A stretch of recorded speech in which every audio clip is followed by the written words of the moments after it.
After all this, you still... I still want that gas, yes. And you had better deliver. Welcome back to the Greenhouse, dear listeners. This will be this year's final episode. So joining us tonight is returning guest and DC correspondent, Josh. Hello, everyone. And returning again after yesterday's farrago of an episode, John. Hi, how's it going? Thanks to be back. Or happy to be back.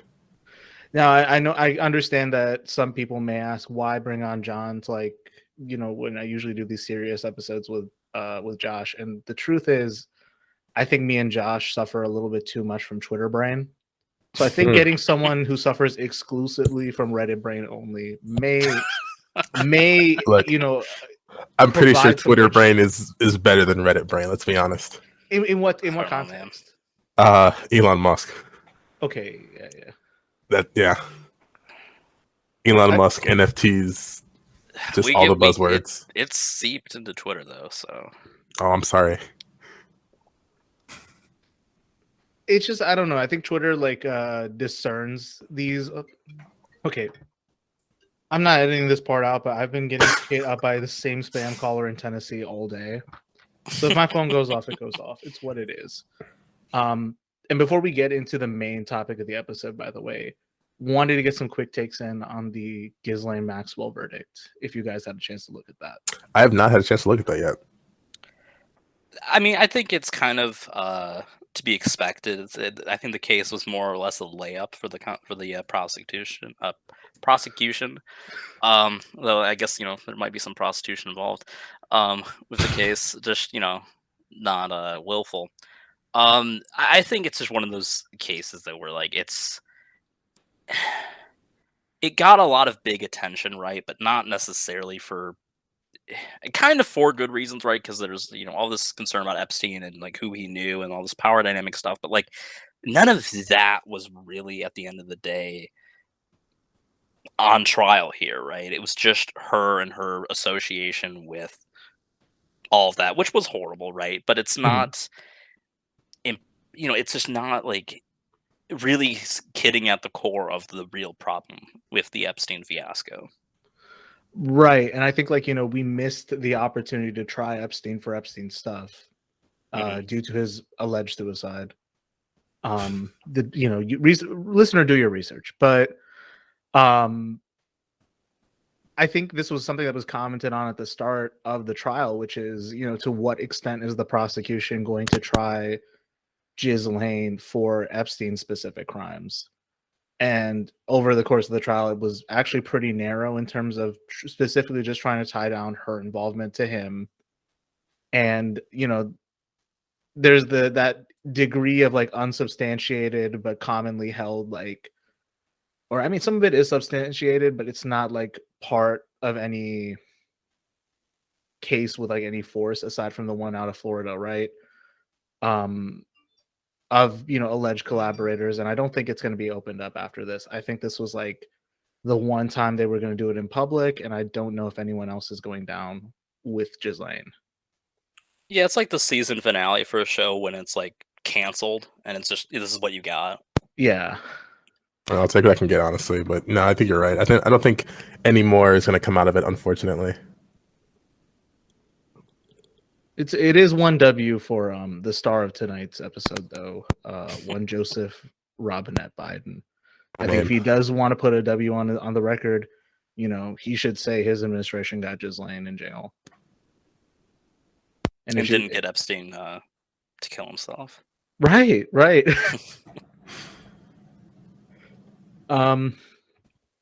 So I know I wrote the outline for this, and I'm excited to see where we take this from here, right?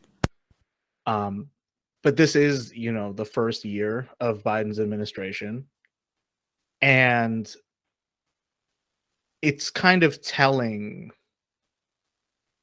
for all of us who are trying to figure out what would things be like if we got Trump out of there. Is getting Trump out of there, what does a world without Trump look like? And we still don't have the answer to that, unfortunately. Yeah, Trump light. It's almost like the the paradigm has been permanently shifted by Trump, and where that stands with regards to Biden, I'm not sure, because this has been a very unique year in terms of how it's been carried out. That has Biden's fingerprints all over it, and yet he is, surreptitiously seen only very often. Yeah, and I think that Not often enough. yeah, and I think that that's one of the key changes, right? Is you went from kind of the megalomaniac figure who always had to be seen constantly to one who's more elusive in the public eye and just isn't that visible. Um, and at times, I think there's definitely disadvantages to that, especially when the kind of liberal wing of the Democratic Party sort of prides itself on like messaging being important. Yet, I think we've seen them deeply struggle with that over the past year, across the board, not just with Biden, but like in order to message, the messenger needs to be there, and he really hasn't been as visible, especially with key pieces of his agenda when they're on the chopping block, so to speak. Like on purpose. After having a president like Trump for the past 4 years, we've had a president that, for better, but more often for not for worse, say exactly what's on his mind, which is like one of the things. If you ask a Trump supporter, that's like one of the things that they love about Trump, right? He's always speaks his mind. He's always there, but which it's only a good thing if he's a good person. You know what I mean? Yeah. In terms of Biden, I feel like maybe people are a little even afraid to let Biden just go full off the wall, say whatever is on his mind, say whatever he wants, just because he might just be Trump light. We don't really know. We don't really want to know. And I'd rather question that rather than to confirm what I already believe or whatever. You know what I mean? Mm-hmm. So I've been playing with this theory for a while now, not very seriously, but I did want to run this by you guys. And this came up in a Twitter space I was in a while back, so I'm kind of drawing on someone else's insights here as well. But looking back at Biden's career in the Senate, right? It can be said that, for the career of most United States senators, you do have to have a hand in a lot of bills that you necessarily wouldn't want yourself attached with, just because that's the nature of how things get passed around and how motions work, and it's confusing. But Biden has taken the lead on a lot of the issues that come up these days when it comes down to making things easier for the financial industry, for example, and making it easier for them. I mean, basically putting the kibosh on Glass-Steagall effectively, right? That's what he had a hand in that. When it comes to things like more explicitly, things like student loan relief, right? Now, I would want to say during the start of the presidential campaign season, he said something about explicitly being non-sympathetic to millennials, and people wonder, where does that come from? And when you look at another thing he was responsible for, such as making it illegal essentially to declare bankruptcy on student loans, he had a hand in that. Escalating the drug war and giving power to the police in the being tough on crime approach. He was one of the poster children of being tough on crime. So in that, or even the Dare Act, like this kind of push towards the modern neoliberal state, Biden had a hand in being one of the architects of it. And I kind of see him almost as like swooping up to kind of protect his creation or sit atop his creation. I know that's being a little, artistic with it or being a little too symbolic with it. But that's kind of the read I'm having as of late. And I wanted to pick your brains on that. Am I being crazy here, or is there some truth to it? It's weird. I feel like in general, and even with like I was thinking about even with some of those different bills, and like in some cases they're over multiple bills that sort of help create some of these situations and circumstances of the neoliberal state. But I was thinking that it's on some level, he comes across as just a guy who's interested in just being in government. Not necessarily with like these lofty ambitions to, revolutionize the system. Well, clearly not revolutionize the system. Like, though I guess he has in ways that are less fortunate over the course of his career. But like, I think he's just someone who's just there, who's interested in just like being there, being the fly on the wall, participating in it. Putting his hand on a few things, and things like that. And I kind of feel like his presidency sort of reflects that complacency, in ways that are like kind of like, I think just being president, right? Your name is going to kind of already be on like any major things that happen while you're in office. So there's less groundwork that's needed to actually like etch out craft these things. But it is like, I kind of get where you're coming from, where it is sort of like, is it just here to sort of sit atop the creation? And I don't necessarily know that he necessarily views it that way, but I think he just views itself as like, sort of like his life is just so embedded in governance that he obviously, this is the natural conclusion of it. Yeah, I can kind of see it both ways. In terms of just sitting on top of his creation, he did kind of, like you said perfectly, he did not revolutionize much. He created kind of this neoliberal state with the bills and the things he's kind of been enacting. And he's just kind of sitting and waiting. His stances on student loan forgiveness still hasn't changed, or supposedly, even though he's kind of run on those promises and still hasn't delivered. So yeah, I can see it in the eye of like, he's kind of sitting there watching, guarding, just kind of not doing much. But at the same time, part of me really wants to give him the benefit of the doubt, even though I feel like I shouldn't, and just go, this is just a natural progression of, just Joe Biden. He was hard on crime then. He was, against, like you said about bankruptcy, with the student loans. He's still not forgiving student loans now. When you look at like, I don't know. When you look at just kind of his entire career, I feel like this is just kind of the natural progression of where he's going to go. Not much has changed. He's still just goofy Joe Biden doing whatever he does. I'd like to provide a slight correction. I think on the bankruptcy thing, originally when he like kind of conceived of that, it did include student loans, but it was one of those things that was like gutted through, deliberation and compromise, but he never really seemed to care or see a need to correct that. So it does sort of like, for me, like, as I just see him like throughout his career, regardless of the things that he actually does, he's not that attached to a lot of them. That's kind of how I feel. And like, he's willing to like bury things when it's politically convenient, or embrace things when it's also politically convenient, and then otherwise just kind of hand wave it away.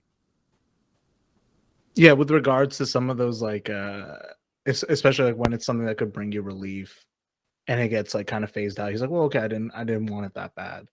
But there are some things that I don't think he's buckled on, especially like when it comes to his support of Israel, for instance. Yeah. I mean, he have I forget what the speech was, but it was like, Israel's the best investment we make. It would be worth sinking the entire budget into 2 or 3 Israels if we could.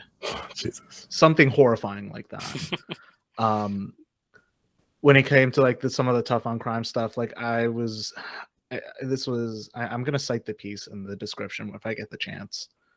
But it was something to the effect of, the Heritage Foundation thought Joe Biden had a better position on crime than George H.W. Bush. Yeah. You know what I mean? It's kind of interesting to consider Biden, and I'm being still a little mystical here. I need to get a little more grounded, but it's funny that in a way Biden is the wrong man for the moment when it comes to trying to fix some of the systemic stuff. But in terms of defending the system and making sure nothing fundamentally changes, that was the only campaign promise. That's the only promise he really fulfilled on, was nothing will fundamentally change. In that sense, he is the right man for the moment.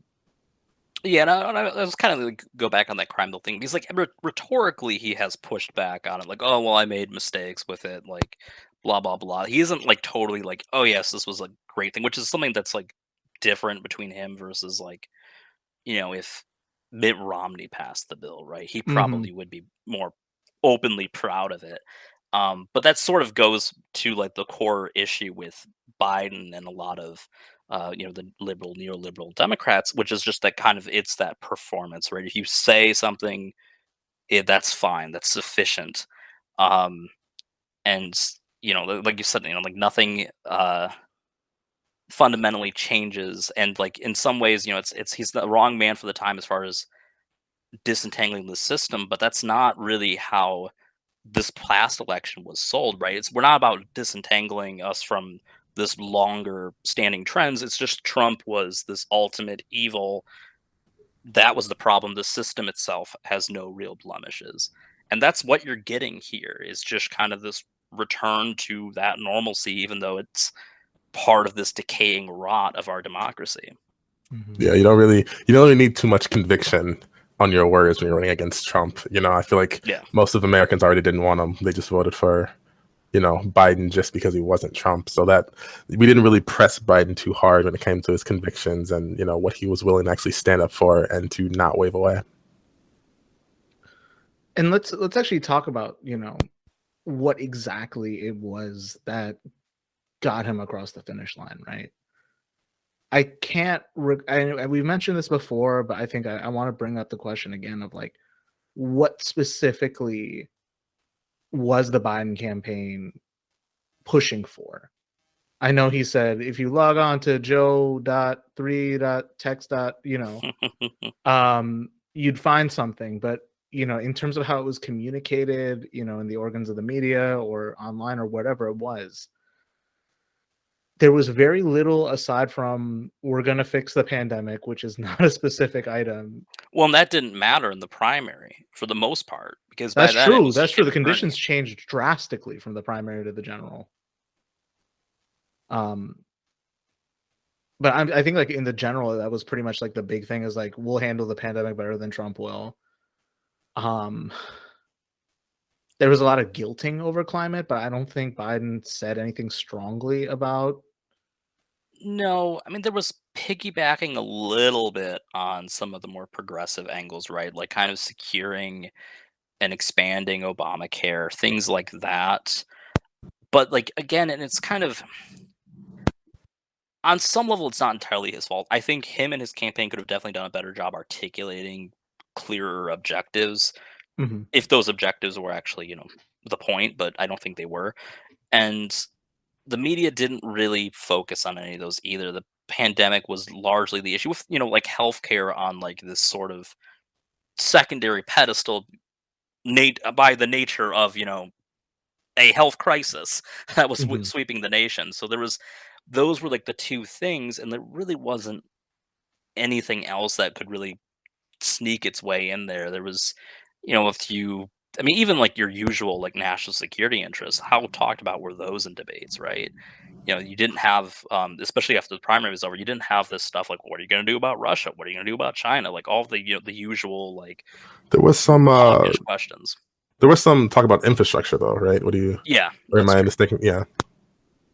So I think that's a good thing that he's kind of followed up on with the past infrastructure bill passing. But I just wanted to throw that out there. It's definitely one thing that was spoken. I think I could be wrong. Or maybe a little bit pre.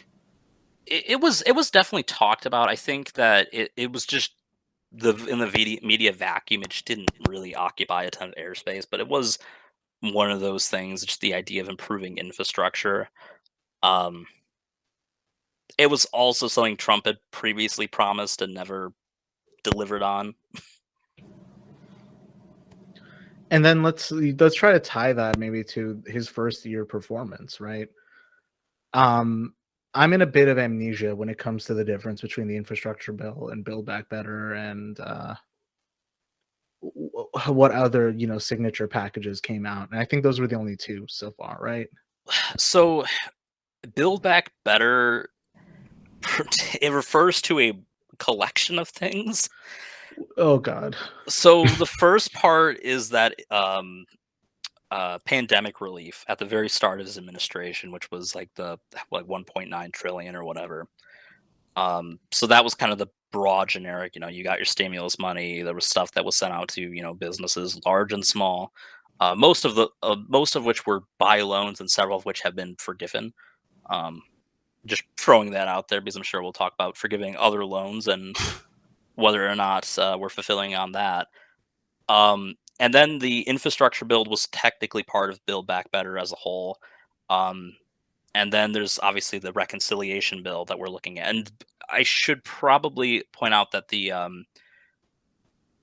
reconciliation bill that we're currently looking at, that we'll probably be talking a lot about Manchin and his role in, at the very least, delaying and probably compromising that bill further.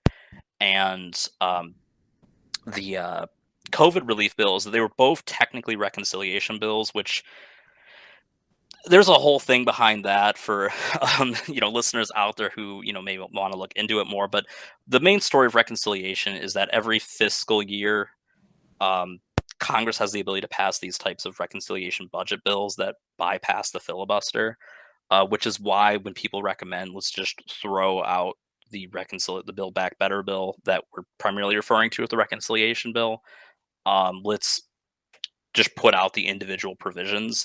That's not going to work because they won't be filibuster immune. Whereas reconciliation is, so all you need is a simple majority, which in the Senate really just means 50 votes plus Kamala Harris, which is why getting Manchin and Sinema to comply has been so important. The COVID bill was less controversial just because there was this brief moment of just even Republicans being willing to just hand out free shit because the pandemic was sweeping the nation. But so yeah, those are the main parts of the Build Back Better bill, and yeah, we can talk more about particularly the final piece and why that's been such a struggle. Mm-hmm. I'm just. It's interesting that like you've finally been able to lay that out, because we've talked about how long the media cycle has been this year and how like just it's easy to slip things under like collective amnesia like that. And I guess this brings up a later point I had in the outline, but it brings that right idea of reconciliation was kind of like pitched as that early idea of it's okay that we can't get the Republicans to work with us. This is our silver bullet. And it was to the point even that like I mean, the pitch for what was it, Raphael Warnock and John Ossoff was, hey, let's also get these guys in while we're at it, and we'll even throw in a couple additional relief checks. Which funny how those still haven't been sent out. Yeah, there was a few more there, and I think as well in that first bill was where you had the child tax credit, Mm-hmm. which is why there's the concern that it would end. Oh, and for those wondering why there was two reconciliation bills, even though you only get one per fiscal year, is that the one under Trump just carried over because it wasn't used. Mhm. So they do carry over. So in theory, like if we, well, obviously we're not going to pass it this year. Let's throw that out. So like we will still have an opportunity to pass something with it, and um, I guess I can talk a little bit about like the bill itself. So originally it was supposed to be around like $3 trillion of various different things related to climate, related to jobs. I believe this bill was the one that was going to have some stuff to essentially overturn right to work laws and have some pro union benefits. Mhm. I don't know if that's still in this version or not. The PRO Act, I don't think it made it through. Okay, fair enough. But so there was all these things that were in it that have been whittled down. We are at like I think 1.75 trillion. Manchin really wants 1.5. So that's why he said he will not vote for the current version of it. And he's also said that that the way to get there isn't through um, sunset clauses and things like that in short-term programs, or making programs that were intended to be long-term short-term just to like reduce the budgetary strain or whatever. So that's kind of what they had there. They've previously worked with Cinema to basically rewrite the entire tax half of the bill, Mm. which also weakened it. A lot of people are thinking that in order to just get anything out of this, you're probably going to have Manchin just be like, all right, what do you want cut? And we'll do it. And obviously, it's just the nature of the beast that we have to essentially kowtow to two senators who don't really have any tangible political interest in anything other than mediocrity. But Mhm. that's where we are with that. It's interesting the way in which, this kind of obscure knowledge of Senate procedure has come to the forefront in this news cycle. Not that like it hasn't before, but this is the first time that I think, when you see the White House press corps cite things like, well, the parliamentarian says there's an issue. We have issues, or even in the press, it's like Manchin and Sinema are holding this up. What's unique about how the play is being made around Biden is, we had liberals previously complain that Trump is kind of autocratic. He can mobilize, Republican senators to act on his bidding. And if that doesn't work, he'll do whatever he can by executive order. And he passed a good amount of those. I'd say more than Obama, if I'm not mistaken, but at least like there was not a lot of flagship legislation in the Trump admin. It was more of he was able to get a lot of his shit done by executive order. You don't see that with Biden as much now. But what you see is this like rush for cover of, well, the parliamentarian says this is an issue. Manchin and Sinema are the issue.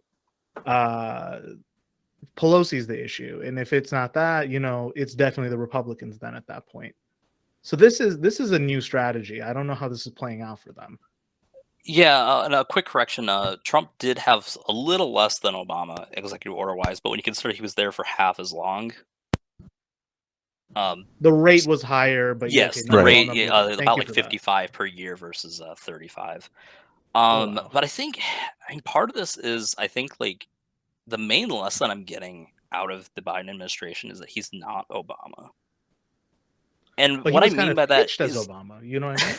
Yeah, I feel like during his campaign, the entire pitch was, it's Obama Part 2 almost. Exactly. Like that was kind of what he was running on. But I think the key thing is that politically there's not a huge difference, but I think from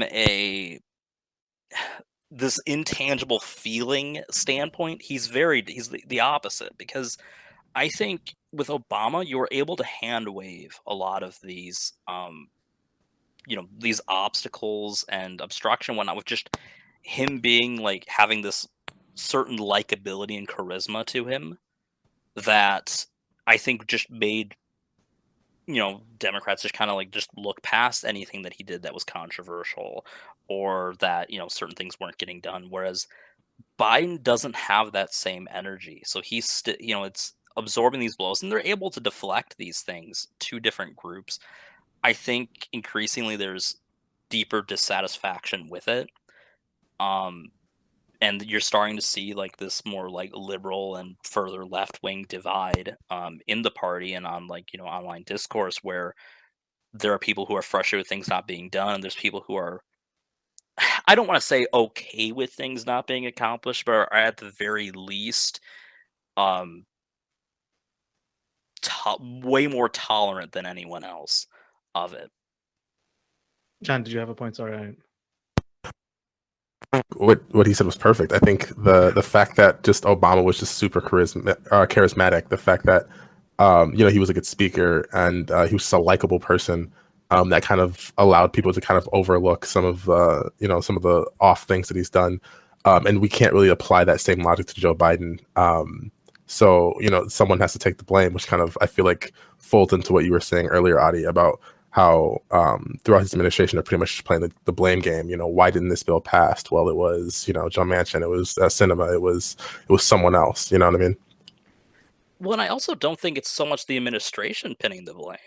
In fact, they seem to be reluctant at times to like outright state that like, yeah, Joe Biden is like screwing my presidency. Or Joe Manchin screwing my presidency. Oh yeah, I meant Manchin, but yeah, like they're not like he's not. I'm getting as mixed willing up with to. the Joes. It's too many of them. But he's not as willing to articulate that like this guy or Sinema or whoever's like they're screwing me. Like he's not as willing to do that, and like when they've been questioned about it, they usually kind of deflect it or outright walk out of the room. You see, here's one thing I'm noticing though, is like this was a similar complaint or at least issue that came up at the start of Obama's term. With another Where Joe Lieberman. Jolie, there you go. Oh my gosh. The name's cursed. The curse of Joe. The curse of Joe in the US Senate. There's a paper in there somewhere. But it was exactly that. It's like you would be hard pressed to even find Obama in private saying, like, he wouldn't even say it in private, like, this guy Joe Lieberman screwing me. And it was like the fact that this was an even wider Democratic majority than they have now. That they wouldn't have to deal with the reconciliation process. They could just get it passed, whenever they wanted. And it was still impossible to get this thing done, even after gutting it. It took on so many Republican challenges. So in that sense, they are somewhat similar in that sense. But you're right. Like with Obama, it just goes down more easily.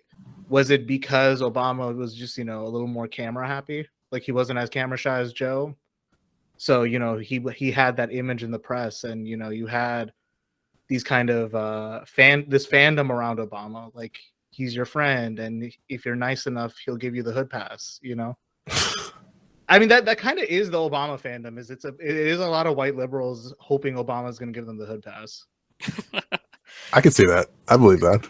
But would Joe give me the suburb pass? I don't know, Jack. I mean, Biden did say if you didn't vote for him, I'm not black. So, John, how's your Biden's got his own holding up? hood pass to give out. Oh my god! But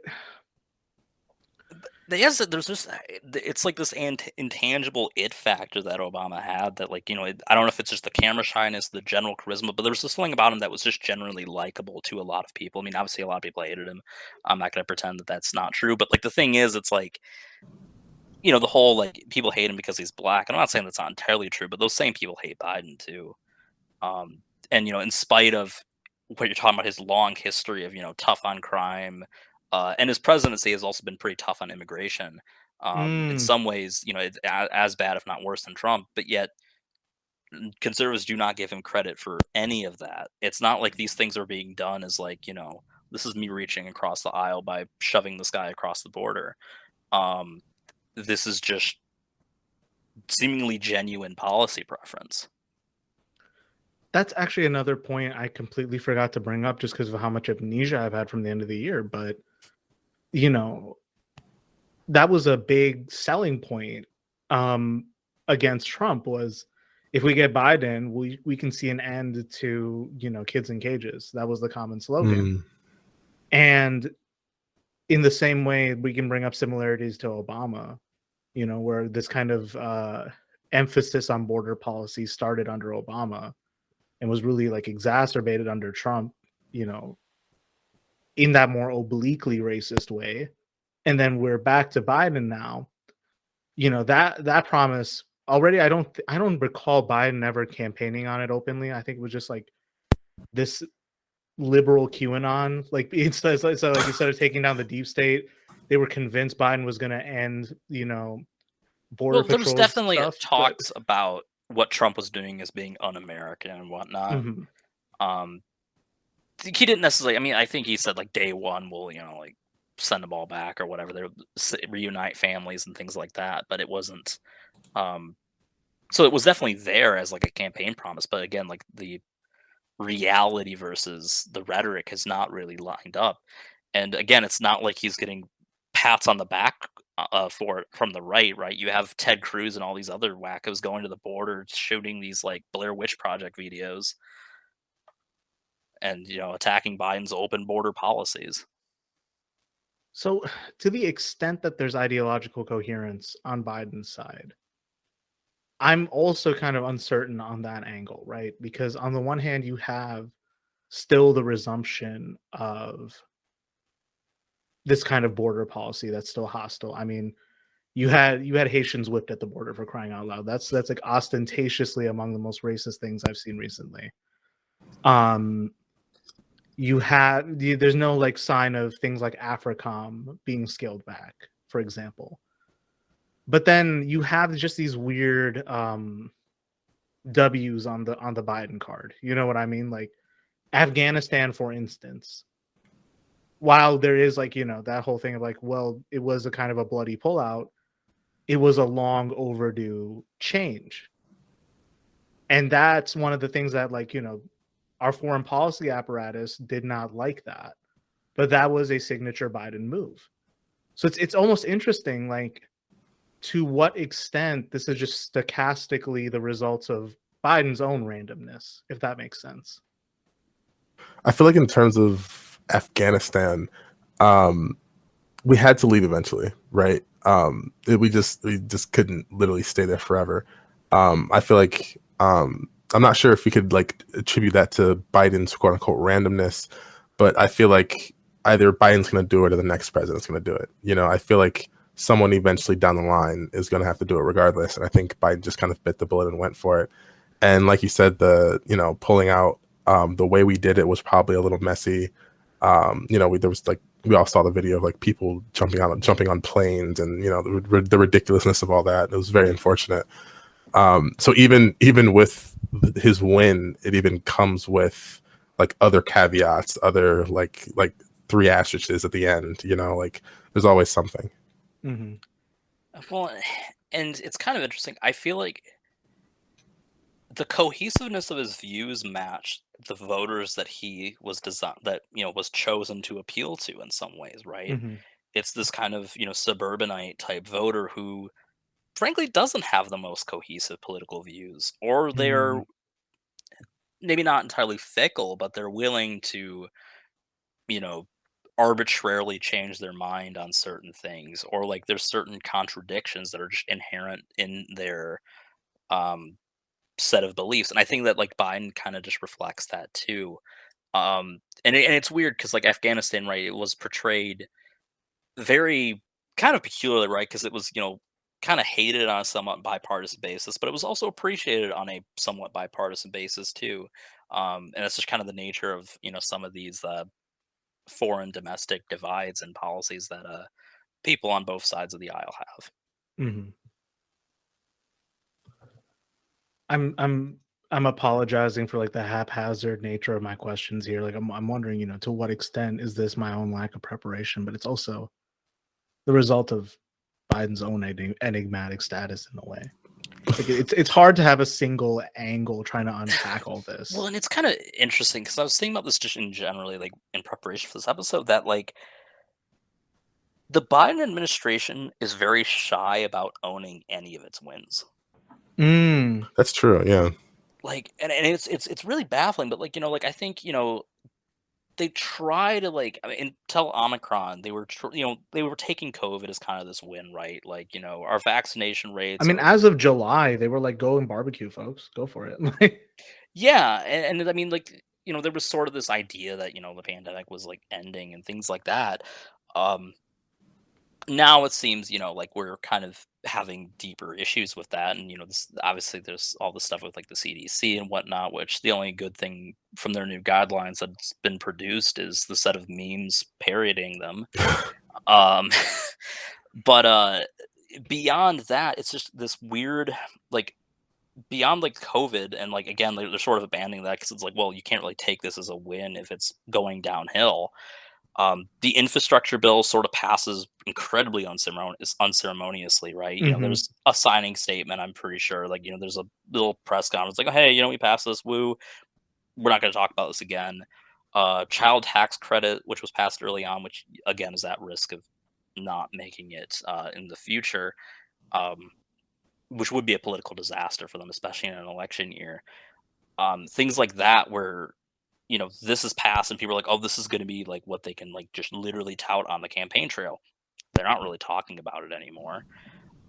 They're not really talking about any of their successes and really trying to market themselves out there. And like, there's a little bit of trying to like, and it's not so much the administration, it's their allies or, the media that's trying to downplay certain failures, which is fine, but they're not, again, it's like they should be trying to tout the successes and they just really aren't. Mm-hmm. Yeah, it's really surprising. I mean, midterms are coming up, right? Like you would think that they would be celebrating, telling everyone everything, but they really are kind of hiding from it. It kind of makes me question what their strategy is coming up. And Well, it's not like go ahead. Yeah, well, exactly, and like midterms are always difficult for the president's party, or at least generally pretty difficult. And like, there's not an attempt. There's sort of like this, like, okay, yeah, that's just how it is. Like, we'll just accept it. There's not really that, and then again, there's still a year left. You can start hyping those up, but even then, there was that discussion over, like, kind of goes back to the COVID thing, but there was that video that went out where it's like there's no national policy. It's just a state issue, and they're going to have Mhm. to deal with it. Well, turns out that video was, kind of done in a way by like right wing media to portray it like this is what he was actually advocating. It wasn't necessarily. But the problem was the administration also made zero effort to correct it. Like, they're not making Mhm. real efforts to correct any misinformation out there, and it's like, what are you like? You're not embracing your wins. You're not like trying to silence certain criticisms in any tangible way. Like, what are we doing here? It and this is what I was going to follow up with to John's point, and I think it applies here as well. It's like this is not exactly a time without opportunities to act. And I'm going to quote a certified demon here, Rahm Emanuel. But he is quoted as saying, never let a good crisis go to waste. And in the age of Trump onwards, we kind of live in a cycle of perpetual crisis. And let's take this new wave of union striking and general like sentiment against the boss, and like there's this awakening of pro labor sentiment. I'm not sure if it's going to manifest as a labor movement yet, but the sentiment is starting to become more commonplace.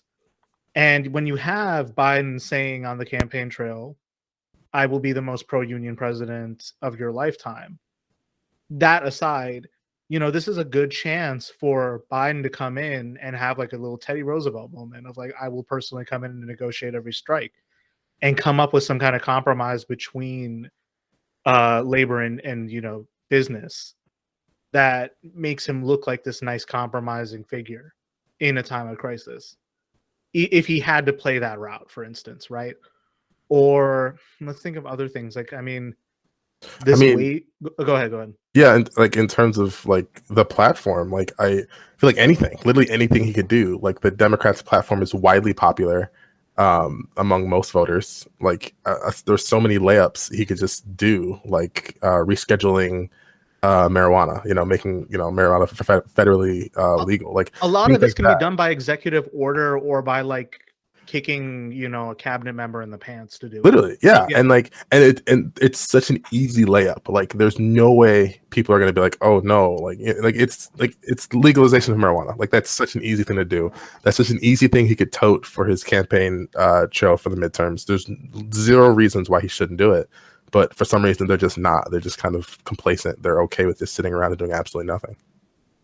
Well, and I think that kind of goes to probably the other elephant in the room as far as like the failures, which is like this student loan issue, where again, it's like this layup that, and like there's some debate over whether or not he can actually do this via executive order. The problem is they're not clearly articulating that, like, if their position is we're not going to do it, articulate why you're not going to do it. Be like, well, the law that you think would let us do this expired in, 1982 or whatever. It's really not that hard. But just being like, "Oh, well, Congress needs to pass a bill, or Congress should pass a bill, and then he'll sign it." Yeah, it's just like It's incredibly forced flippant, passivity. and it's also just like every time I see it come up in like a press conference, his press secretary just is always just like doesn't sound that supportive of it. Like, "Oh, if it comes up, it comes up." Like, not like like, "Oh yeah, Congress, you should really do this. Biden highly recommends you do this." It's just like, "Yeah, if you do it, he'll sign it, I guess." Like, and even like the more minor version of that, which is suspending the collection of student loans, which more or less just happened a week ago, or the extension of that rather. And I remember, from the press conference where they're like, "Oh, it's a high priority to reinstate this," to that decision being made, which because of all the pushback, I remember like the day before they had asked the press secretary, "Oh, like is the president seriously going to consider extending this?" And she just kind of coyly is like, "Oh, well, like can't say one way or the other."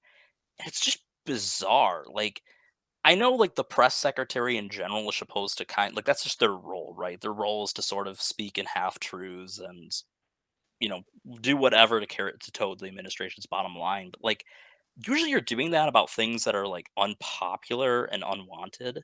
Like, Mhm. like, oh, did you guys did you firebomb this village in Afghanistan? Well, maybe, maybe not. But like, why are you doing it about like extending, this student loan thing? Like, it's just so bizarre to me. Yeah, I'm almost curious as to like what is prompting this degree of like refusal to use power. And it's not even that like, if it's so be it that Biden doesn't want to change anything. He could still like come out and be like craven about it, or he could come out and say like, "Nah, here's my case for why everything stays the same." Or if not him, one of his, one of his thugs, you know what I mean? Like someone could come out and do it on his behalf. And it's like no one's there. Well, it's bizarre too because speaking of elections, all signs point to him wanting to run again at the ripe old age of what would he be 83. Oh Lord. Harry Reid just died at 84, but not no no stopping the geriatric train. Which is also funny because like I know this is a sore point for me and I've brought this up like 10 times now, but it's a favorite point for me of like everyone had something to say about Bernie's age during the 2020 primary. And the minute everyone declares for Biden, that question is never brought up. And if you do bring it up, you are in fact ableist. It's kind of Biden is like a phantom in that sense. You know what I mean? Where like Almost literally. in that, I mean, yeah, he's not Prince Philip level yet, but like he he is this kind of like phantom figure who like whether or not he comes out to say stuff, someone is there to defend him, but like will not even like act in his stead. It's just like I'm trying to think of a better example of this. I mean, it is. I mean, maybe let's get to the point of like, is Biden 100% there?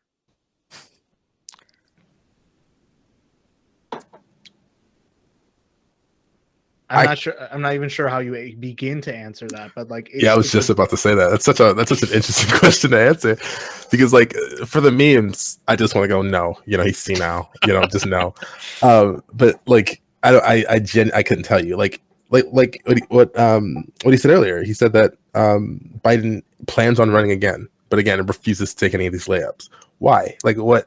There's no discernible reason why. I don't want to. Maybe the argument's like he'll do it like right as he's about to get reelected and be like, "Oh hey, like guys, look at all this stuff I just gave you. Like you're never gonna forget this now because it's is that how that's annoying? You just that's so annoying, but I think that probably is the last minute. Like, is that what this is?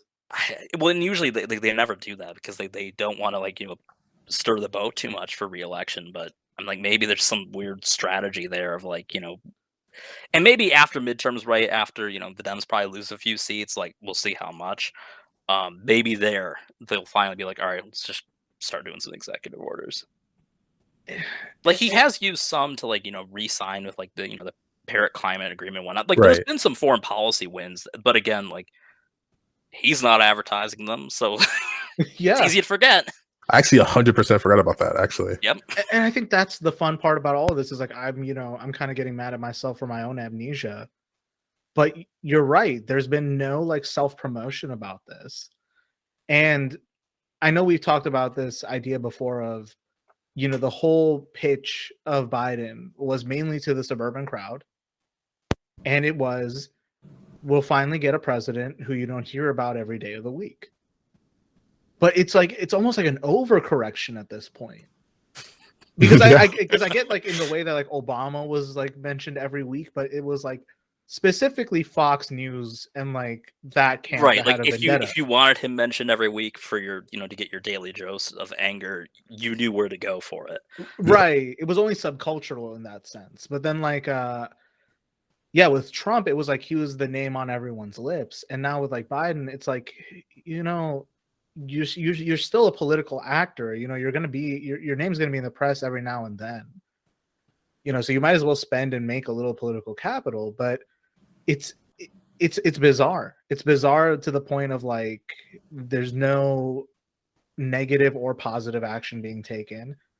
And it kind of makes me wonder, like, at what point do you start getting, kind of esoteric with it and start thinking like, is any federal action, especially from Biden's end or, Democratic Party leadership's end, is it off the table? And like that widespread message was, it's up to the states now at this point. If you want to see any change, if you're invested in electoral politics, is state politics, which is also pretty bad when like they're up for like midterms and whatnot, and a lot of the COVID response has been kind of unpopular. It were like it was popular briefly, but it's it had diminishing returns. And you're kind of screwing a lot of people. Yeah, it's almost like preemptively like, no, I'm not taking the blame for any governors losing their spots. You guys are on your own. Yeah, it's almost like you said earlier in terms of like the media and Biden not being in it. I feel like it's either A, in like an overcorrection, or B, like some aide somewhere is just afraid to give Biden the mic because he's going to say something just completely terrible. He's gonna not walk back some statement that he said sometime ages ago, or he's against gonna like violent crime or incoherent statement. People are like, "Oh, look, he's he can't speak." Like he's senile, right? Something like that. Okay, so now I'm gonna go straight into the realm of like the unsubstantiated at this point, because nice, my favorite. because like, at this point, like I'm trying to be rational about this, but I think like I'm reaching the end of it where it's like there's no real way to unpack Biden without starting to fill in the cracks on your own.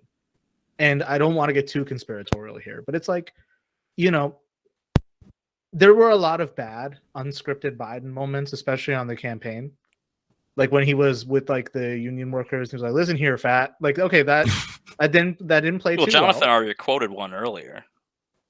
Oh, go to Joe.30. No. If you didn't vote for me, you're not black. That was another one. And like, it goes back to that question of like, is Biden 100% there? And there's no real way to answer that, because like they say that about every president. It's just like, oh, they're mentally unfit, and you have the same, Was that said pre-Trump? I don't remember anyone saying that about Obama. But it's been said about, it was said about. To be fair, Nixon, it wasn't right. It wasn't as harsh usually. Like, because I mean, like obviously, like George W. Bush. I mean, like just look up Bushisms on the internet. And, like, of course, yeah. But no one ever really was like, this guy is like just mentally dead. They said it completely about unfit. He's just a buffoon. About Goldwater back in the day, though, right? Where like there was a psychologist. With him, it was just that he was insane and crazy. Like it wasn't so much like mentally unfit. It was more so that he's going to lead us to nuclear war, which is a little different. It's a slightly different brand of crazy. There is that. I mean, not to sound pro-corruption here, because I'm not. I do believe that a little corruption goes a long way in a successful political career, but I'm not saying that you should do these things. But to bring up another Democratic president, Woodrow Wilson, towards the last stages of his life, he had some kind of brain hemorrhage or something, and policy was basically being dictated by the first lady on his behalf. Yeah. And like some kind of staffer. So there's a history of someone acting on the president's behalf. I'm not shocked in that capacity, but it makes me wonder, like, what is the gap between sober Biden we see every now and then, where like like the Afghanistan response, he was very measured for that, but then there's just moments where like again, like, listen here, fat, if you don't vote for me, you're not black. But then like he has classic moments of Irish trickery that are his best. I've said this before, farting in front of the dog. So I actually Does have a an question for you insane guys. man do that? I don't think so. Or like the other one where it's like BBC asked him like, "Hey, can you take this question from the BBC?" He's like, "BBC, I'm Irish." You know, that's a level of, you know, retort that you know, it takes a certain level of presence. So it's like, is it just like he gets the right stimulants and that's when he's at his best? It depends on the He can't take cocktail the of medicine they stimulants all give the him for the time. day. Like, Right. Yeah. I actually have a quick question for you guys. Just to kind of flip the coin on its head here. Has there ever been a moment during the Biden administration, whether it be like a speech or some public appearance, that you actually thought, you know, wow, okay, Biden can talk? What would that moment be? just the inauguration speech. That was the Yeah, only that's. real speach he's given. I was struggling to come up with Inauguration- something too. Yeah, inauguration speech was one of them. The January 6th speech. I mean, he wasn't president quite yet, but and you know they intended for him never to be president. That was the whole point of that day. But Fair. you know that I think there's been a few others. I mean, I wouldn't necessarily like. I'm not gonna like you know be able to recite the speech or be like, oh, you know, this is going down with you know FDR fear itself or anything like that. But you know, it was like, yeah, he can talk, and I think like probably more often than not, he's coherent. It's just that like there are those slip ups, and the fact that he isn't as publicly visible raises certain questions over like you know what is his you know mental well being. Hey, we all good? I think I had a connection issue. Yeah, I just noticed that too. Okay, I might have to edit that. That's fine. Yeah, I'm here. Sorry, I was actually muted. But no, I'm sorry. What was the last thing that was done? Oh, like I was saying, like I think probably more of his speeches, like more often than not, are probably coherent. It's just that like the general lack of public visibility and like the known gaffes. I think that's the only reason that these questions come up. Okay, so you think it's more of like just a small sample size? We just don't have enough Biden to really tell. Well, it's not so much the small sample size, but it's a like what's going to get noticed, right? It's going to be these goofy moments, and like that's the stuff that like will get retweeted to death by right wing Twitter or posted to death on Facebook. So it's just the exposure too. Okay, that makes sense. Let's talk about Manchin and cinema just for a second in this kind of narrative that's being created in Biden's Democratic Party. Because, you know, the Democratic Party, in terms of its popular lore and legends, right? The president can sometimes be considered the leader of the party. Sometimes it is the Speaker of the House more explicitly. But, you know, the president of that party tends to be, you know, some kind of mediating or moderating factor. And that's usually the case for both parties, but yeah. Mm-hmm. And, you know, to that extent, it's this weird, like, face-heel relationship that Biden and Manchin in particular have. But it's like the shittiest one because it's not even face-heel. It's like heel. Well, and like there's just any direct interaction is invisible. It's all behind the scenes. Yeah, because it's also like, you know, the article will cut straight to something Joe said, like one Joe says, or like it'll cut to the other Joe saying. But here's the funny thing: you've never seen the two of them in a room together. Are they the same person? Curse of Joe theory wins again. I mean, I personally, while I'm not a fan of Joe Manchin, and I would pay so much money to be in the position he's in, though, to have, you know, force to force the entire Democratic Party to just come to you for to essentially just do whatever do whatever you want. In that case, like you can knock down any piece of legislation, you can do anything. So imagine if you did any of that for good. You would think it's kind of a challenge though, because the only reason that you're the person that has to be convinced is because you don't want any good. That's fair. It's the only reason that your vote in particular matters. That and like he provides so much useful cover. One, because it's like he provides cover for Biden in that like I get to be the bad guy, and he provides probably like a handful of other Senate Dems too. Exactly. There's at least 6 others who probably like are like, hey, Joe, buddy, I can't do this. Yeah, and I think I know most of them are tend to be frustrated more so with like cinema than him. That might change now, but like I think with him, there's like this understandable like political cover that he can do where like, oh well, my state's like a pro-Trump state, so I can't really, rock the boat too much. Even though like again, I mean, it's just sort of the way we like view politics in America, where it's not so much left versus right. It's, Republican versus Democrat. And if you vote for the Republican, it means that you don't like anything that Democrats do or propose doing. Whereas, like, like a lot of these like financial benefits would help people in West Virginia, which is like ostensibly a poor state that has like nothing going for it, because anyone who's remotely successful from there moved a long time ago because they realized that this is like a dead end.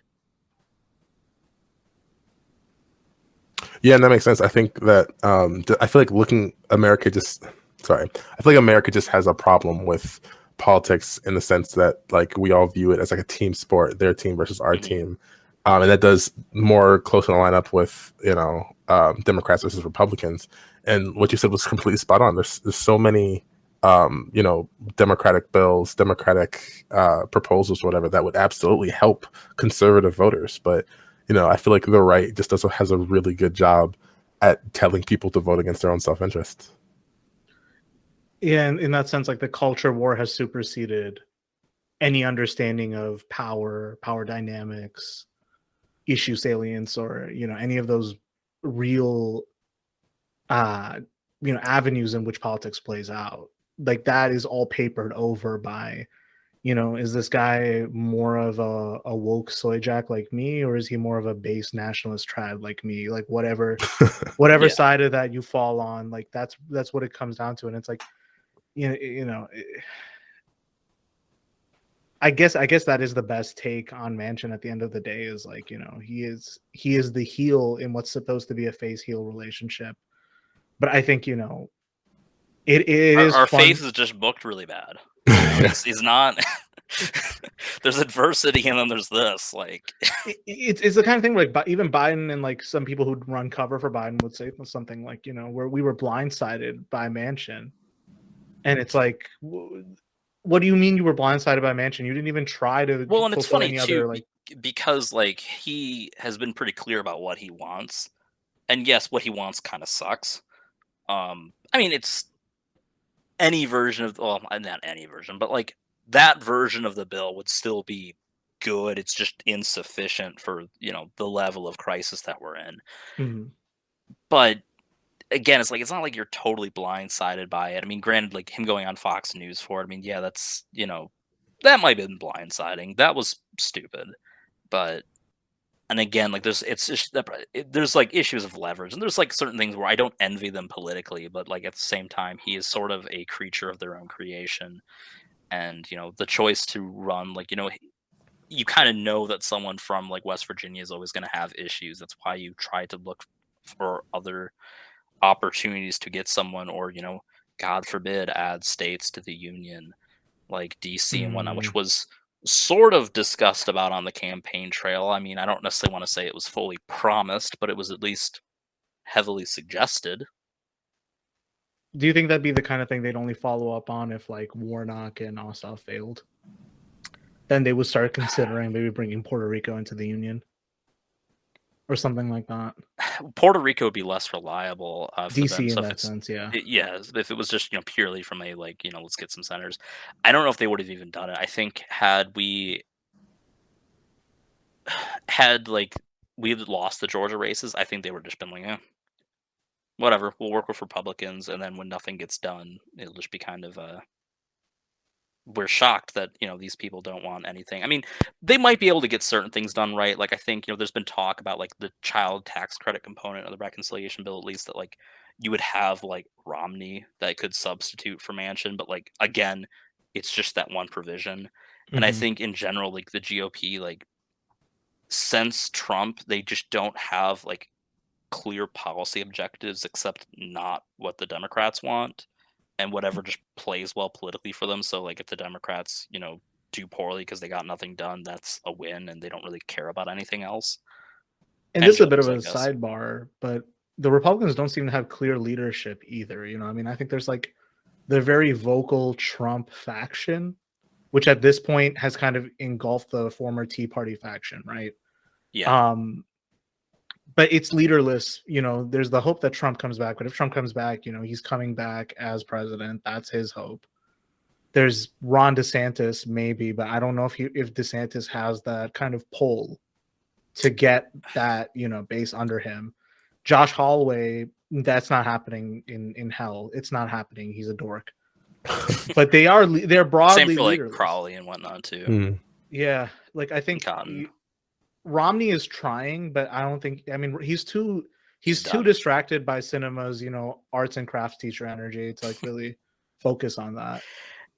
Yeah, and I mean, and the problem is too is you're starting to see their leadership fracture too, because sort of like for a while it seemed like Trump was sort of the de facto leader, but he's like a leader who doesn't really propose anything, right? Which is why like people were like, oh, is this Manchin's Democratic Party? It's like, well, not really, because he's he's affecting the agenda, but he's not shaping it.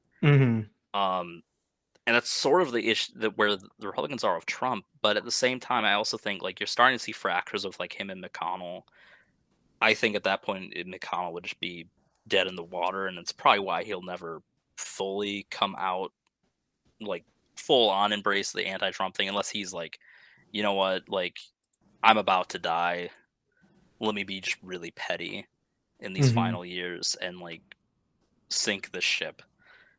But that's really the only thing I can see there. But yeah, like there's, I mean, in the House, I mean, like the fact that like if and it's quite possible that they take the House, like the fact that you'll have like McCarthy as the speaker, it's just baffling, because like this is like McCarthy's kind of a himbo, you know what I mean? Like I don't think he's smart enough to really.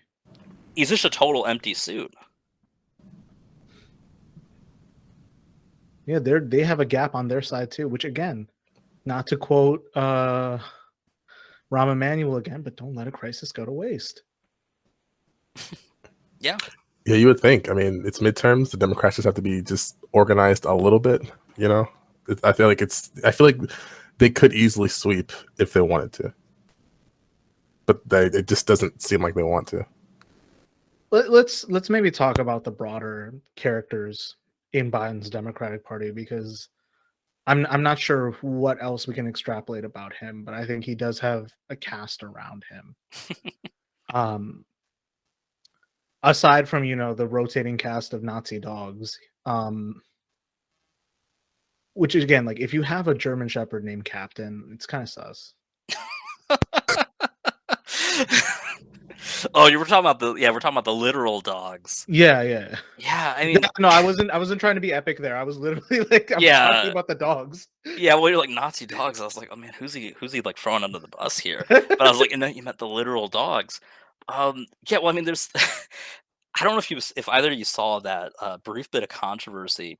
It wasn't that controversial, but I did see like some actual like someone that at least Audie knows who I'm talking about, that was a former Clinton stan, even went after him for dehoming or rehoming his autistic dog or whatever, disabled dog.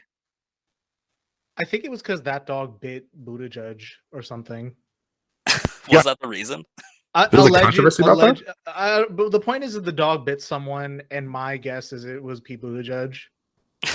Because again, my other guess is Pete Buttigieg kills dogs when he's mad. He gives me that energy. Oh. Yeah, oh my God. He's from Indiana, you know what I'm saying? Like, yeah, that's fair. Well, when I say controversy, I mean like this is a mild controversy, but it was just sort of like this like embellic thing, right? That like, oh, this disabled puppy is not good enough for the Biden White House. And like it's just sort of like kind of like fit with this whole theme of the administration sort of abandoning its promise for those who face adversity and things like that. Wow, what a metaphor. I mean, I'm glad it took the dog for y'all to figure it out. You saw the policy on people.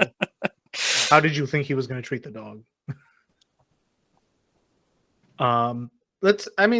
Speaking of the cast, let's start with Pete.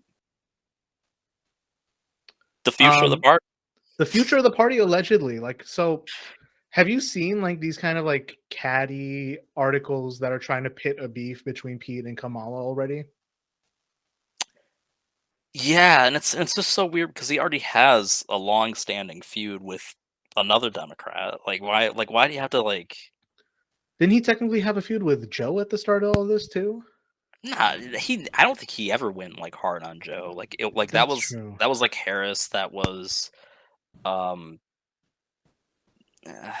Tulsi really didn't, which is kind of strange. But yeah, like it was mostly like Harris and like maybe a couple other people.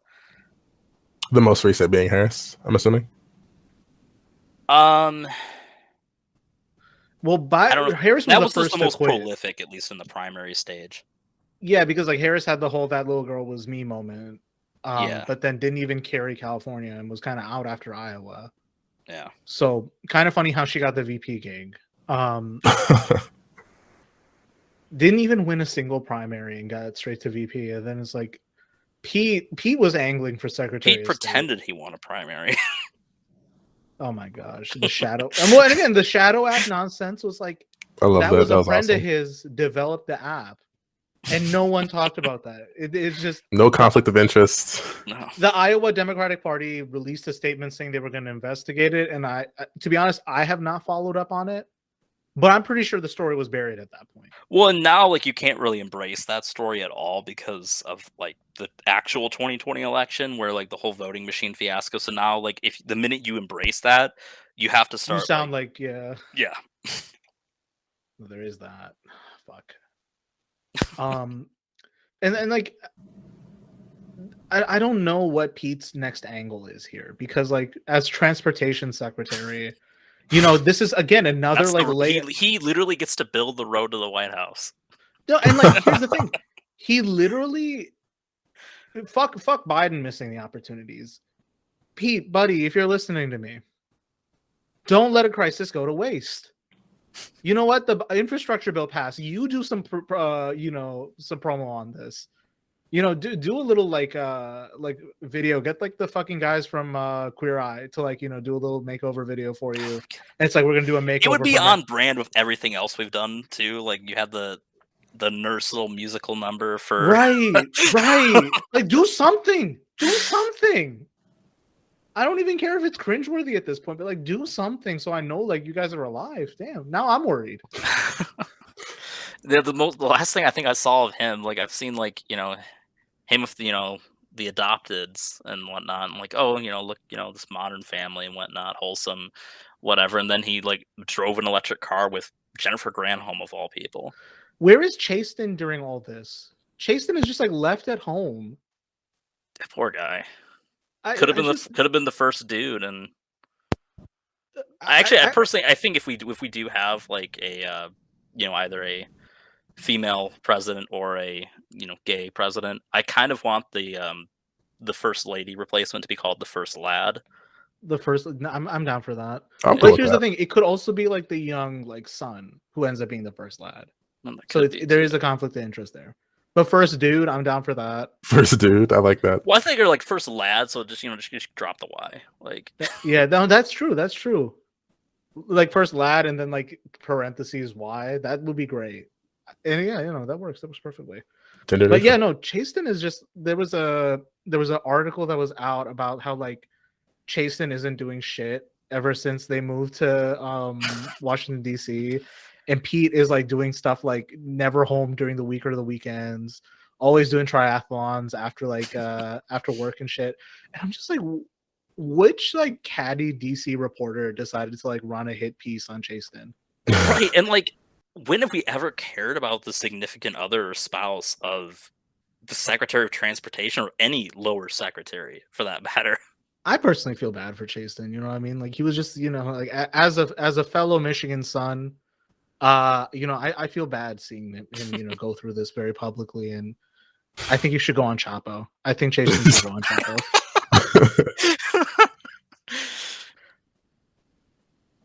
All in all, though, like I think Pete has embraced the Joe approach of he's not up to anything either. And transportation secretary is like that weird gig, you know what I mean? Where like no one really impugns the actions of the transportation secretary, right? You have like Obama's former transportation secretary being legal counsel for Uber. You know what I mean? When Uber was being really shady in California, and gig workers don't get the protections they need. that was Obama's former secretary for transportation. And I'm not even sure what Pete's going to do after this, right? But it's like this nice innocuous position that you can use as a springboard. And I'm guessing Pete. But what is it a springboard to? Yeah, where's he going? Corporate. It's a springboard to corporate guess, and yeah. lobbying and that. It's like the opposite approach of what it usually is, because usually corporate's a springboard to that position. But I mean, yeah, that has to be it. What do they call that? The revolving door. Where like if you resign from Congress, you can come back as a lobbyist. But yeah, it probably works like that. A lot of secretaries, go into the private sector and things like that, and stuff like that. So staffers. I mean, Pete's career is set in that regard. But I mean, I don't know, trying to jump from mayor of South Bend to, POTUS, that's a jump. And it's I don't think a very Icarus approach. I don't think he beat that urge out of him. So no, I think he's coming back in 2024 with a vengeance.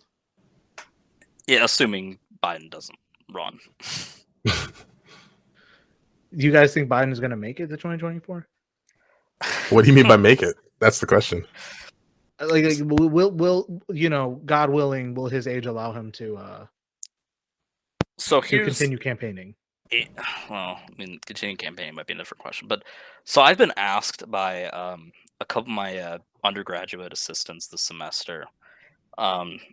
They both were like, will Kamala take over during this term? Will Biden, kick it? And I'm like, after Trump had COVID and the Herculean effort done to save his life, I am convinced that we will never let a president die. And I'm convinced to the point where I think they'll embrace even if Joe Biden's heart stops beating, I'm convinced they'll do a whole Warhammer Emperor of Mankind thing. We will have a little skeleton strapped to a chair that keeps his heart beating. His brain is dead, everything nothing functions, but we will keep him alive just to keep the president alive. I'm convinced that is we will never let a actual succession happen.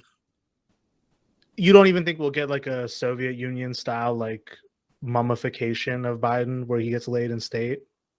Maybe at the end of his official term. Okay. But while he's in office, no, we will just be this is just keep him alive no matter what. They're calling up Disney hey, we need that Grand Moff Tarkin technology. You know what I'm saying? We need digital reconstruction right now. That's what Pete's there for. He'll be the stand-in. Which is the thing about conspiracies, especially over mainstream politics, because at the end of the day, I can't substantiate things, so I'm not going to say take the conspiracy theory approach. I'm not even gonna. I'm just gonna say come to your own conclusions. But there was that thing right where his voice was unusually deep on one press conference or something. I'm not one for conspiracy theories, but here's this one video. So you're already suggesting not that he'll be replaced by a hologram, but that he already has been. Right. Or if not, they're dubbing him or whatever, whatever the case may be. And it's at the end of the day, he could have just had a cold. Well, and that's the thing is again, a cold? No, dude, he's a lizard person. Don't you know? Oh my God. Come to your own conclusions. I'm not, I'm all. This is all in good fun, but it's the kind of thing where there's so little trust in institutions that if you believe in these institutions and you want to maintain your legitimacy in them, doesn't it behoove you to maintain that trust a little bit? Or am I in the wrong for this? For thinking that way? I mean, you're going a little far with the hologram thing, but no, I don't care. Here's the thing: I'm not serious about the hologram thing. I'm just saying that, it's the kind of thing where it's if you can distrust is at that point where people will turn to these crazier conclusions about. Yeah, that. I mean, I think it's just kind of this post Watergate PTSD that I think that permanently shattered any real public faith in our institutions and the people, or at least the people in them. But probably both. I think it's just kind of the nature of the beast, and sometimes that level of cynicism increases. And I'm sure if you had someone who did like literally everything you wanted in office, which will never happen. But if that happened, you probably wouldn't be at all cynical, right? But I think it's just sort of that.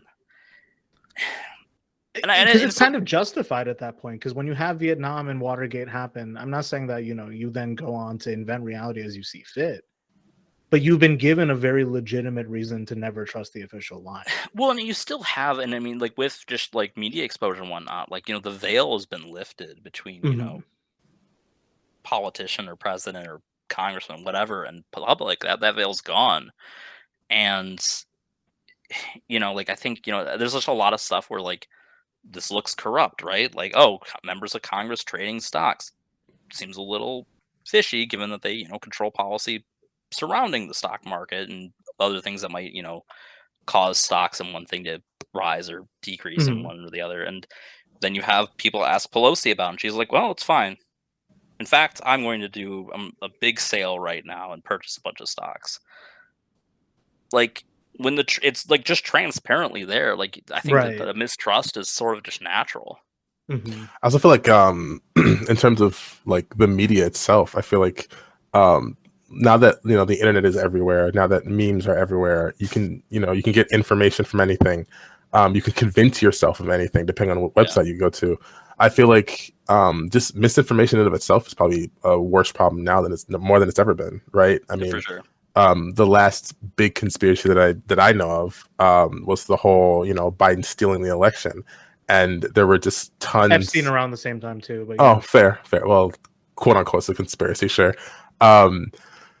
But with the whole Biden stealing the election thing, you had like so many, like the MyPillow guy, saying that he has all this evidence, he has tons of videos, he has all this documentation.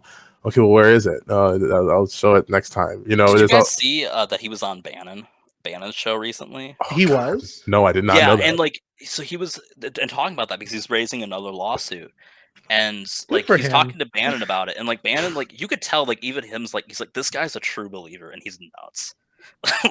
like Bannon is the guy they get to run interference. You know what I mean? Like he's just the guy who's like, I don't know, is it true? Who knows? He's the guy who wants to like orchestrate all of this to his own ends, right? But he's like, this guy's like just actually nuts. No, but Mike believes all my lies. Mike Lindell is over here just like, I've opened all the packets, folks. Let me tell you. Wow, like true believers.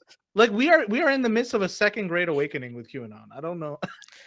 Well, I think that's the thing too, because like that sort of fights like this sort of socialized instinct that we have about like that we're kind of reared with about like wealthy people, right? That like their success is earned and these are smart people, and it's like, look at Mike Lindell. Look at half these people. Like luck has to be a factor here because it clearly isn't the intellect. Hey, cracked it a little bit there too. Okay.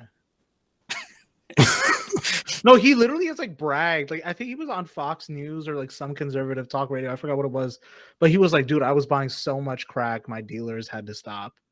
I'm like, what kind of? Hey man, at least he's honest, You know. I love a guy that'll speak his mind. No, this sounds like a lie. This is why we have to continue the fight on the war on drugs. Oh, absolutely. Yep, keep it up. I'm joining the war on drugs on the side of the drugs. I'm gonna enlist. Well, okay. On that note, I know this is. Does it pay for your student debt if you get to free college if you've enlisted in the war on drugs? Depends on whose side you take. The drugs or the American. Do I get covered under the GI Bill? Like, but no, there is on that note though. Speaking of drugs, I think earlier this year, Governor Whitmer in Michigan was saying something like, if we wanted to raise the right amount of tax revenue from marijuana for fixing roads, each citizen would have to smoke this like insane amount of weed. And then I was just like, ask not what you can do for what your country can do for you. Ask what you can do for your country. Immediately the Star Wars meme, I'm doing my part. So that's Battlestar Galactica. Oh, Battlestar, you're right. Oh my gosh. I think it, and again, like, my overall approach to conspiracy, like we're on sidebar at this point, but is that, it's fun at the end of the day to engage in it, but there are intersections of like, the U.S. intelligence apparatus, of like some of these murkier elements of capital, and of just these periods of immense distrust and like power being used to dubious ends that create fertile ground for, you know, suspicion. And So, it's Adi, do you kind of, think? I'm sorry, I didn't mean to cut you off. well, so, yeah, so I just wanted to end like my point on like, you know, what's true, what isn't, you know, you can, that's where you have the fun of like, you know, trying to theorize. And that's where you get into like, especially with things like, you know, Epstein, like who's connected to that network, right? But my overall take is like, whether it's satanic rituals or whether it's just rich people doing things under the cover of darkness, the overall point is that something bad is happening with this kind of concentration of power, with this kind of covert action and this, all of that. And that's all you really need to view at the end of the day is like, if it's that suspicious that I need to start fantasizing, it may be worth putting under some scrutiny. And that's my only take on it. That's fair. Earlier you mentioned how just kind of a mistrust in institutions and how kind of the murky waters and corruption kind of is like a feral breeding ground for all these conspiracy theories. Do you think that without those factors, there would be like little to no conspiracy theories out there at all? Because I guess the question is like, I do see your point with like the vaccines, microchips, with Biden stealing the election, with like there's a lot of conspiracy theories that do kind of infringe or kind of focus on the just complete mistrust. And it would be hard to say that mistrust is completely unfounded either. So my question to you is, let's say that we have, you know, complete trust in whatever administration, whatever organization. Do you still think that like there would be no conspiracy theories then, that, you know, everyone would just be completely okay with everything going on? I feel like there's more to it than that, personally. Yeah, Josh, I'll let you go first because I think my answer is going to be different. It's just like we're not a hive mind, so there's always going to be someone who's dissatisfied, someone who's untrustful, and that's where these come from. And then they, you know, like these spread sort of through like, you know, the other cracks in the system, right? That there's things like that. I mean, I think it's just that, you know, there's a question over what, like, you know, there's a spectrum of conspiracies, right? You know, there's, you know, but it's sort of like in terms of like their harmfulness or whatever, right? Like, I mean, like Bigfoot existing or something like that. Um, Area 51, even, you know, things like that are kind of rooted in the Area 51's kind of related to the government, I guess. But you know, things like that I think aren't as harmful. It's just it's once you get into like, you know, the elections stolen, that's where like you actually have problems. And I think it's just sort of again, it's like a spectrum. There's just a different group of people who are going to like buy into certain things. I think that the issue is more so that the level to which these things are accepted by different groups is really what's at concern, not necessarily that they exist. Okay. So maybe like this is my way of perceiving your question, John, is like to have a society with that level of trust where you wouldn't think conspiratorially. That requires a supposition of power that's markedly different from how it's doled out today. You know what I mean?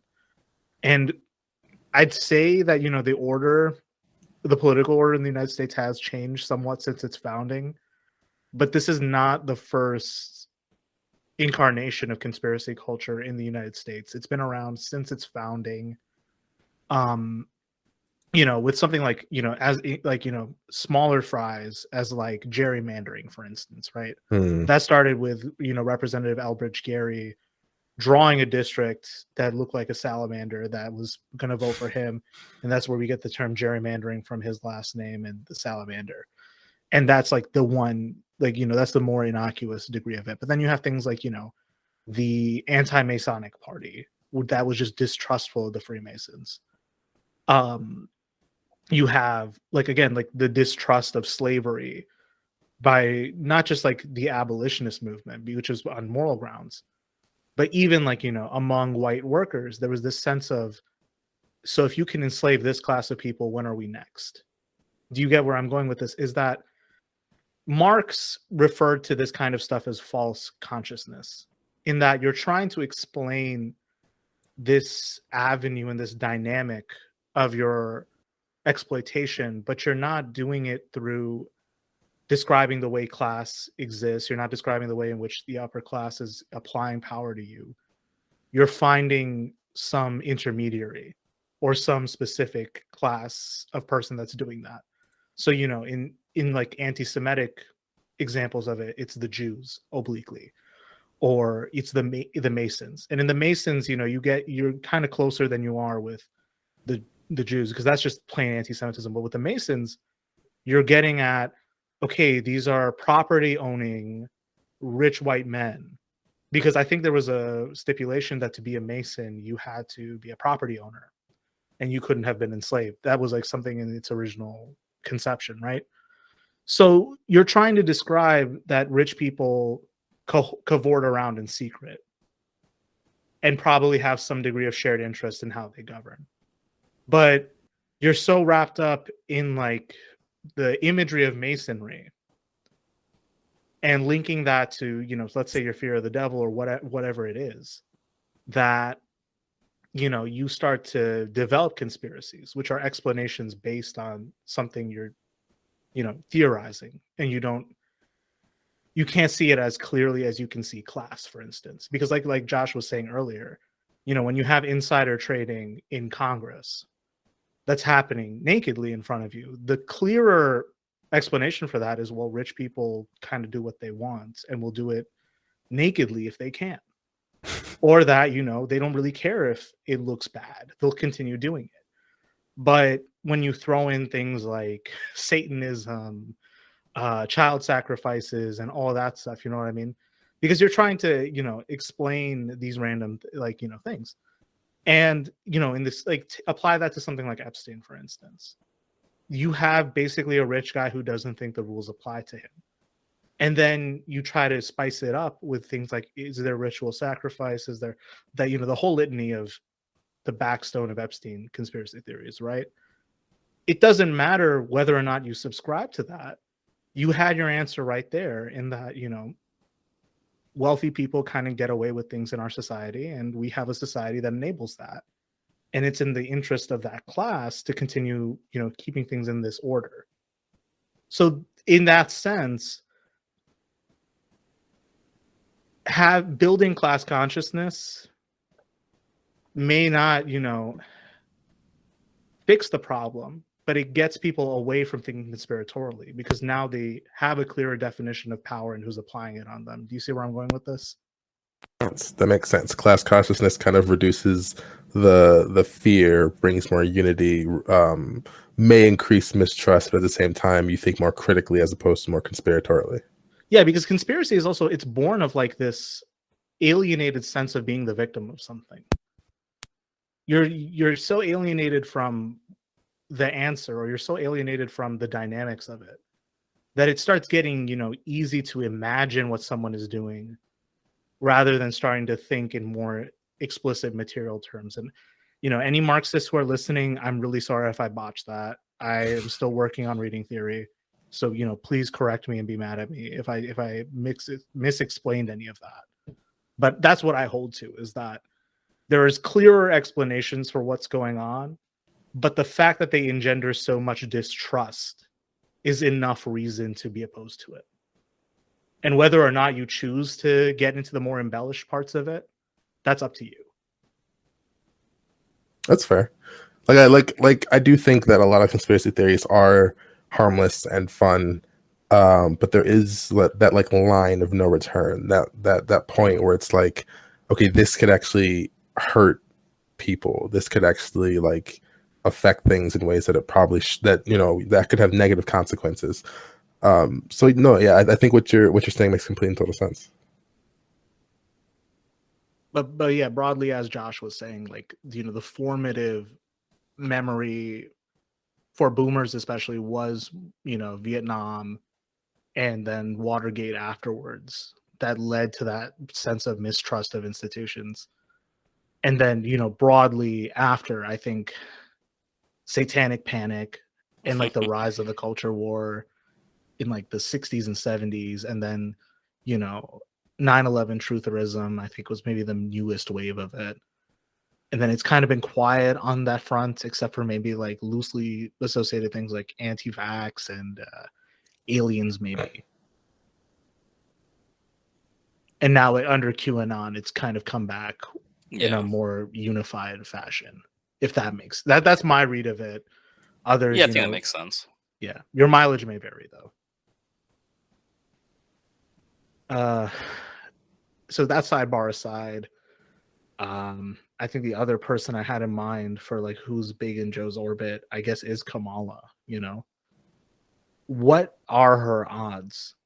Not necessarily of Joe kicking the bucket, but let's say if she wanted to mount a primary challenge of her own in 2024, who's backing her? What are her odds of, you know, winning over Democratic Party elites? And can she, you know, tell Joe once again that little girl on the bus was me? So I just kind of want to say I think a primary challenge is virtually like it's just not going to happen. I don't from anyone I don't think because like the only like people who are like dumb enough to like mount a primary challenge against an incumbent would be like if like Lincoln Chafee finds his balls again. But like Okay, invest for Lincoln Chafee. Fuck it, let's be legends. but like I mean and like you know I mean you know when your brand of politics is basically like rooted in being a pussy, like that's not going to happen. But like you're not going to get like anyone who's like mainstream credible because like it just poisons your brand at that point. Mhm. So I'm going to more so focus on if I think she's got like a shot, like if either Biden doesn't run or in 2028. And I don't really think so because I think it's sort of that like thing that we've been criticizing Biden for, right? With the lack of visibility and being a phantom, taken up to the 11. You know, there was been polls that put her at low approval rating. I don't know how worthwhile those polls are. They probably aren't worth much, but like, you know, what is the vice president just job really? I mean, that's kind of always been a problem, but like, I think it's just she is someone who's so like essentially sidelined in this administration that like there's just not. I don't think she really has much like to really run on. Yeah, and I think her only big prolific appearance that she got any like press for was that appearance, I think, in Brazil, right? Or Mexico. I can't remember where it was in Latin America, but the "Don't come" statement. Oh yeah, Right. Yeah. I forgot about that. That's the only terrifying. real coverage she got, and then maybe like a couple other media appearances here and there that were. There was like something. There was like some like Zoom type conference thing she had recently. I think. Oh, with Charlemagne the God. Oh yeah, where he was just kind of grilling Yeah. her on because again, this is the same guy who did the interview with Joe Biden where he Mhm. was told, if you don't vote for me, you ain't black. So for him to come back with a vengeance with Kamala and ask, you know, who's running. It's shocking they would even take that interview. Well, because again, like The Breakfast Club is one of the more widely syndicated radio shows with, again, it is explicitly like predominantly black listenership for The Breakfast Club, you know, so they can't exactly lose out on that constituency by missing out on an interview, because he would at least go out on his show the next day and be like, guess who denied my interview? Kamala Harris. But again, like I think she was there to, you know, wag the finger at him for asking all these mean questions of like, you know, who's running things? Is it Joe Manchin or Joe Biden? And she was there to wag the finger at him. Like, I find your tone disrespectful, or whatever the case may be. But it is this kind of hostility. And what's the harm in just saying like Joe Biden and like just like give some half-ass explanation? What's the harm in that? Exactly. Like they don't need to like it. If they have chosen to not be reformers or affect any positive change in any direction, okay, so be it. But then why would you not communicate that? Why would you not give that as an indication that's like, no, fuck you, you're on your own. Aside from that one statement of, and I think it's the only direct communication of like, you know, for those of you who are vaccinated, we'll get through this. For those of you who are not, you are looking at a winter of death. Like that's the only direct. Hey, you know what? Yeah. That's actually, you know, a little bit more Trumpian too. Like it's, you know, just speaking what's on the mind, right? Just there you go. like, hey, you're not vaccinated. You probably didn't vote for me. You're killing the people around you. Fuck you. Like, just die. Like, oh my gosh. I don't know who Kamala's base is at this point. Like, she has maybe the most loyal, you know, Twitter base defending her, but they only pick fights among fellow liberals. Like once you're past a certain level of like not engaging in mainstream politics, they kind of don't care about you. But if you're like, a squad supporter, for instance, they have beef with you. Yeah, and it's kind of weird too because I've seen the expression that like the K hive as it is Yeah. seems to be to the right of what Kamala expresses her beliefs to be. And it's just weird. It's that Like, I mean, think maybe in it's an Piss Part acknowledgement that they 2, also think that like she's just like putting on an act or something, which I mean, like that's kind of like this. I don't know. That's sort of like this. I mean, I guess maybe that's what was it? David Duke saying that people are secret Klansmen or whatever too. I don't know. It's just well, really weird to me. it is because like remember in like a couple past episodes we talked about how people feel represented by specific figures and they tie their self-worth to them. K-Hive kind of does all of that in that like they don't even really care about specific policy goals or prescriptions. It's just my lady's enemies are my enemies, and in that sense they're loyal bannermen, but when it comes down to what do they stand for, aside from Kamala Harris and her career, I'm not sure what else. Well, and they're loyal bannermen, but I mean, if like, what did 2020 show about them? Like, they're dwarfed by virtually every other candidate's constituency. So, I mean, I don't know. Like, if anyone's gonna dox me, it will be K-Hive of all the presidential fandoms. But it doesn't take like 1,000 people to dox you, though. that's true.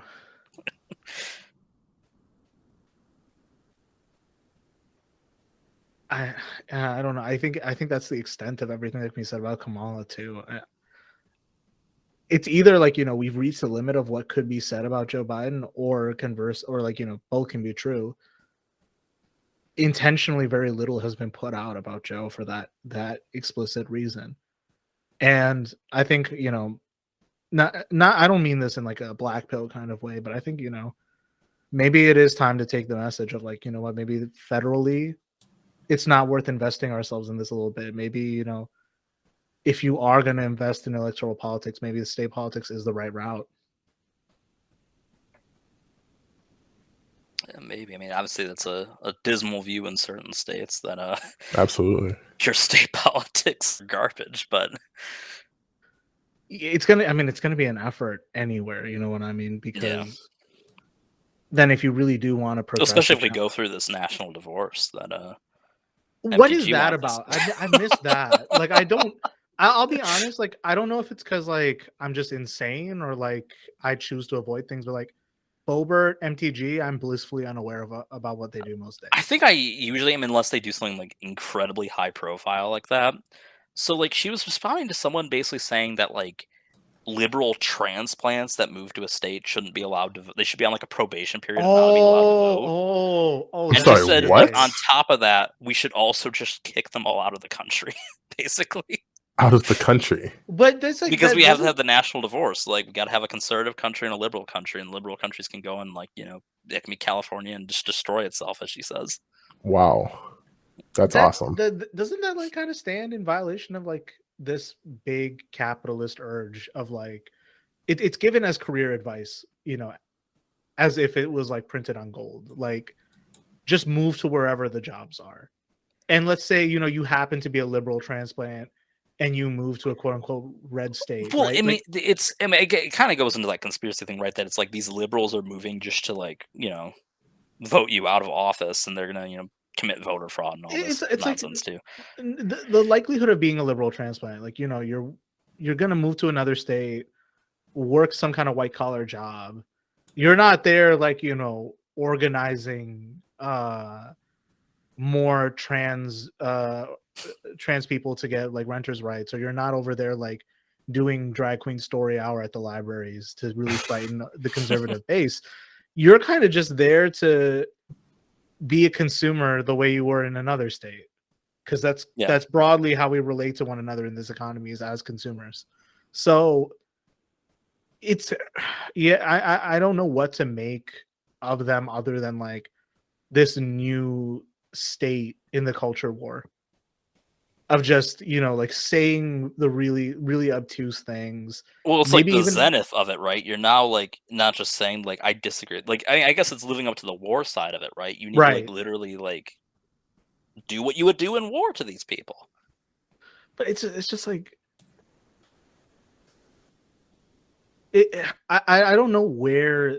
Well, no, it's very obvious how it began. It has clear origins. I can't say that, but it's just like this is the dumbest way this could have ended. But then again, how else could it have ended? I think most people just didn't imagine it coming to an end, that it was always gonna like stay at like, or be like our politics and just be like this incremental thing that like maybe it occurred over time or maybe it disappeared, and it seems like it's here to stay.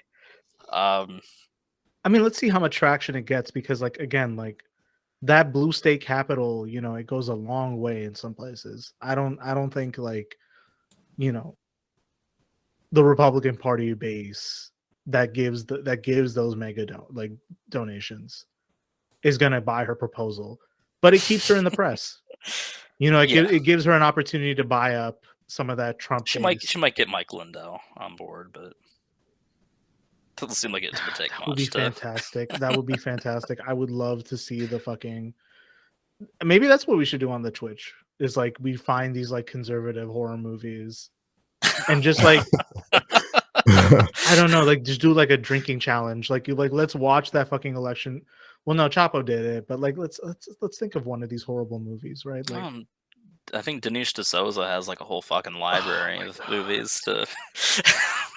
I don't know, man. I don't know. Dinesh D'Souza, like it's another like example of like brown dudes in American politics who just make me want to pretend to be Sicilian. Him, Sri Tanadar, Bobby Jindal, Oh man, Kamala to an extent.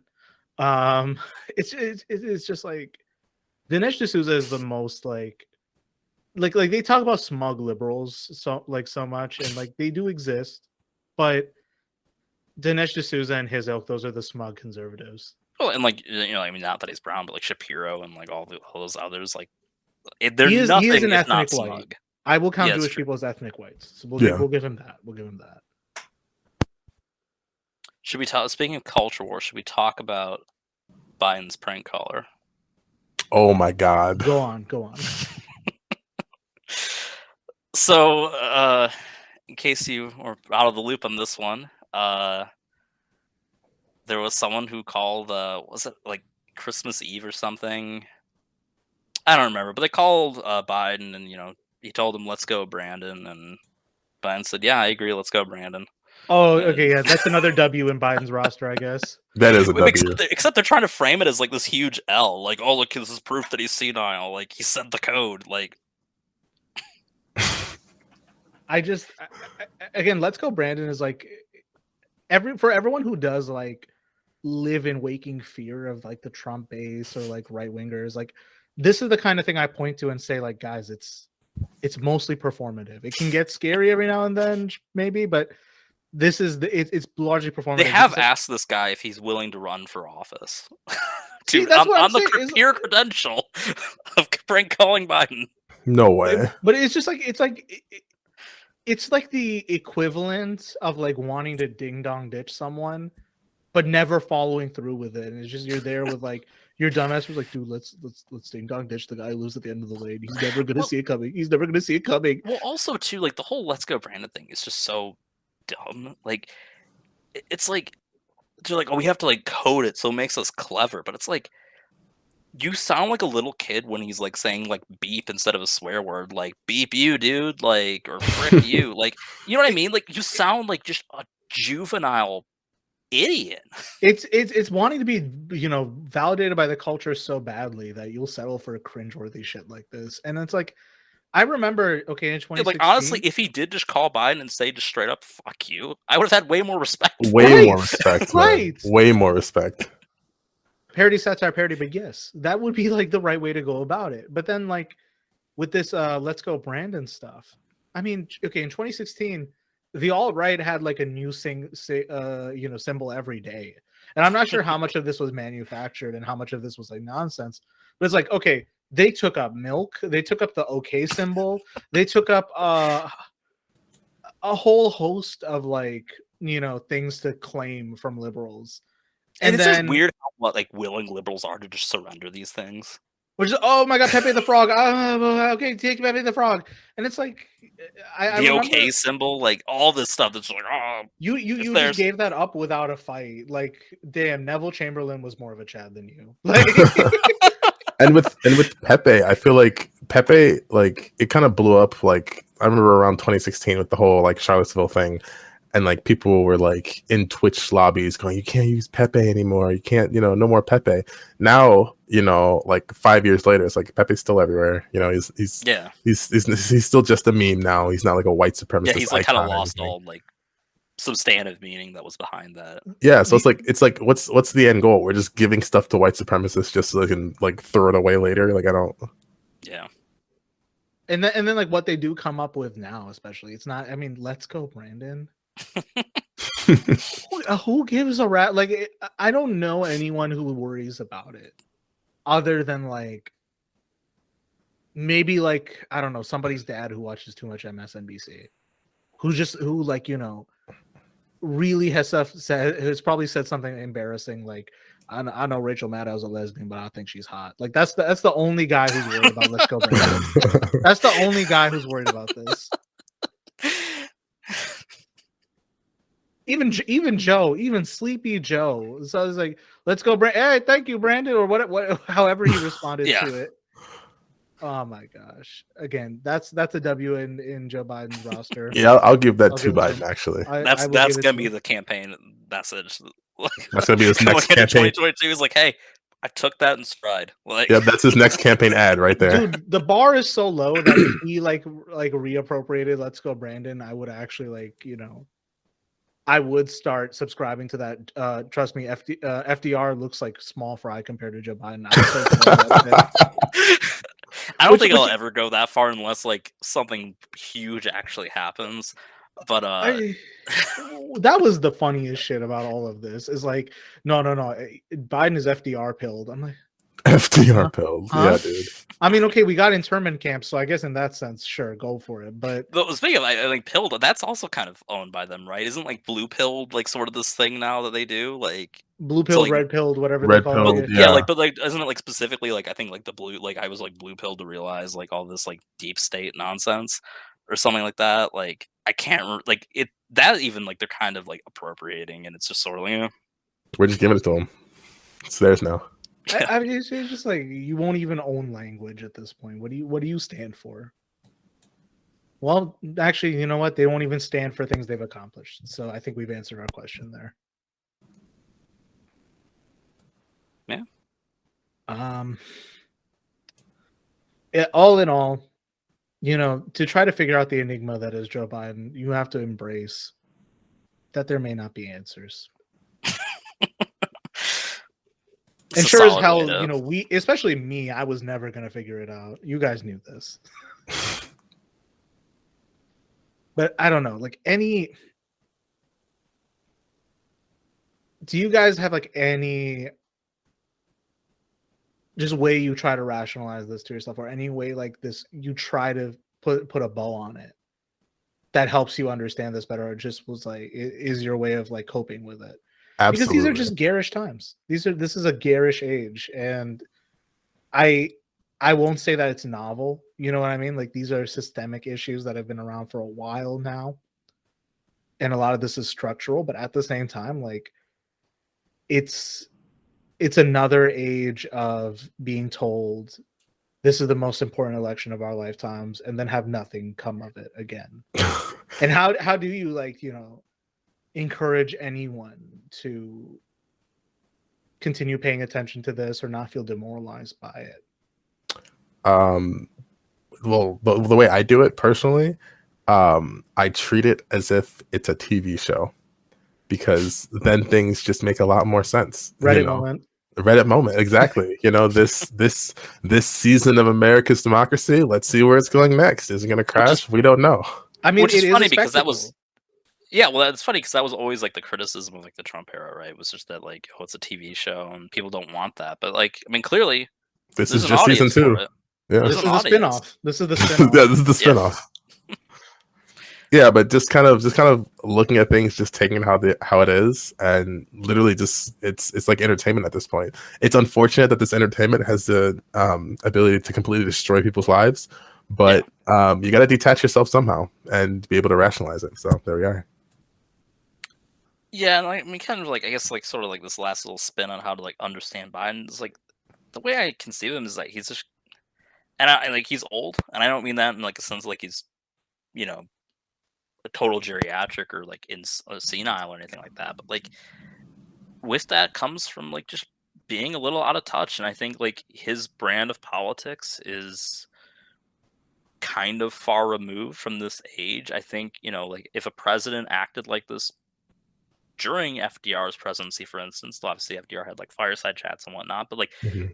had he been president during that time, crisis aside, and like the lack of real expedience towards the crisis aside, being sort of invisible in like making the occasional appearances like a groundhog and Groundhog's Day, um, doing that would have been fine and like expected, but now it really isn't, and he almost doesn't feel like a more traditional modern president in a lot of ways. I mean, there's certain things obviously still conform to that, but I think it's just there's certain things where it's just he doesn't understand fundamentally how politics have been reshaped by technology and by events that have occurred in the past 5 years. I think I share those assessments broadly in that, like, Biden is who he is at the end of the day, and it kind of does make some sense why he is the way he is, and that's maybe why like you can't extrapolate much deeper because he is behind us in that sense. But again, like in this age of spectacleized politics, like we've talked about on the show before, you have to separate yourself from the spectacle and the emotional investment we tend to put into this, because there's no validation to be found in that in a real sense. There's no real change that's going to manifest from that. And how you choose to cope with that, how you choose to act, I'm still trying to figure that out for myself. But decoupling yourself from it and trying to like, find ways to address those material underlying factors, that's offered me some degree of clarity on the issue of like, okay, we need to go there, but how and when and who, I have next to no idea, and I'm hoping I finally do some fucking reading in the coming year. Already forming those New Year's resolutions. There we go. Let's try to start 2020 on the right beat. Even if it's not my year, but I will try to do it right. Yeah, I'm not gonna say it's my year. I said that about 2021, and look how that turned out. So. So with that, any other closing thoughts or plugs before I make my end of year closeout? I guess like the one thing I kind of want to like just sort of wrap up my general sentiments about the Biden administration and what's achieved so far is it's not all bad. I mean, I think it's disappointing for people who wanted more, especially if you supported other people in like the primary and stuff like that. But I think the problem is that whether by design or just ignorance, they let their successes be obscured from observation, and their failures sort of dictate the messaging. And I think the failures do show deep issues with the administration as a whole that need to be addressed, hopefully within the coming year. They also need to do their New Year's resolutions apparently, but if not, I mean, yeah, there's definitely concerns about how this will turn out politically for them down the road. Mm-hmm. Yeah, okay, I'll do my closing remarks. I think that in the end, I am personally pretty disappointed because, like Nashua said, I was one of those people who supported someone else, but I did end up voting for Biden because it's not Trump, which I'm pretty sure everyone did. But I'm pretty disappointed in the current administration. It's not as bad as it could be, but that's not what I was really going for. I do hope that the Democrats do in fact pull through for the midterms. I'm really praying that they have some type of 308 head IQ strategy that I'm just missing. Because I don't want the Democrats to lose too many seats. I don't want all hell to break out during the midterms. But I really think that's what's going to happen if they don't do something. So that's kind of where I'm at right now. Yeah, I mean, there's this kind of running gag of, does President Xi in China have a communism now button that he can hit? And whether or not that's the case for the PRC, I hope that the USA has an equivalent button.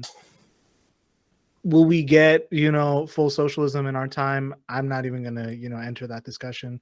But if there's like a button for like light reform, just very mild and very needed reform, but President Biden hit that button. You know what I'm saying? Back in Scranton, Oh God! Head on down to the shop and you go to the store and get the pomade that run by the Mexicans. And you see those ladies there, and you say, "Hey, what you wearing all that lipstick for?" And it doesn't matter whether you're gay, blue, or even Portuguese. That's what America's about. Hit that button, Joe. My favorite sexuality, Portuguese. All right. Well, thanks again, dear listener, for putting up with my ridiculousness and incoherence on this episode and throughout this year.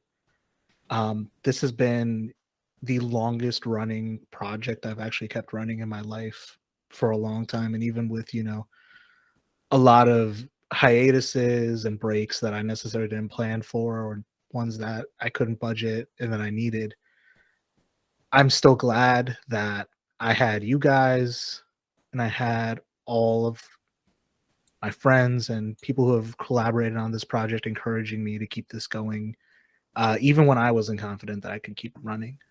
So, this has been a blast to do.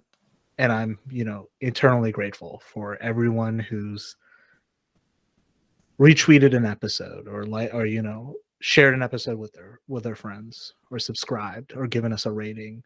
And I'm grateful beyond words to everyone who's come on the show, all my recurring collaborators. I'm hoping by 2022 I can get these challenge coins out, because there's a fuck ton of you on the list now.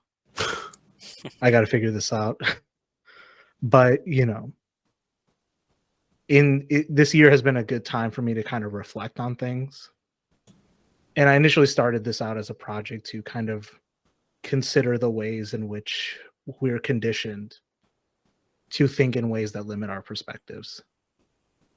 And it turned into a project questioning liberal narratives. And I'm not sure what it's going to evolve into in the future.